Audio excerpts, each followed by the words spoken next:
আমাদের প্রতিপক্ষ যদি সরকার গঠন করে এইখানে এই দাগ ও ভোটে মেটার কোনো হিন্দু সুস্থ থাকতে পারবে না।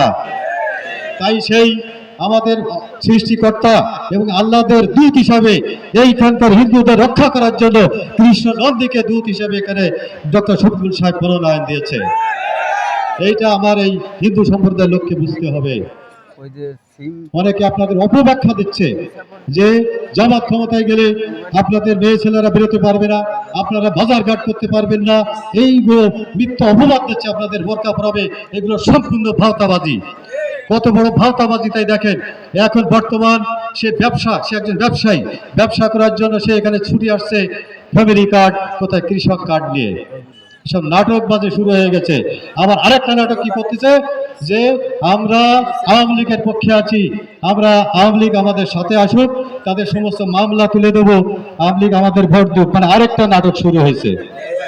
তাদের ভিতরে কিন্তু বিভেদ সৃষ্টি হয়েছে যে 17 বছর এই আওয়ামী লীগ সরকার আমাদের নির্যাতন অত্যাচার জামাত বিএনপিকে করেছে, এটা তো অস্বীকার করা যাবে না। কেন আপনারা এই আওয়ামী লীগের সঙ্গে নাটকবাজি করছেন? বলে আরে একটু অপেক্ষা করো, আগে মেয়েটা বিয়ে দিয়ে নি, তারপরে যা করো করো। বুঝলেন?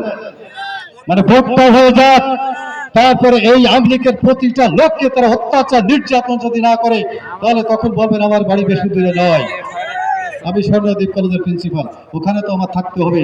যে বলবেন যে প্রিন্সিপাল বাবু আপনি যে কথা দিয়ে বলেছিলেন এটা সঠিক নয়।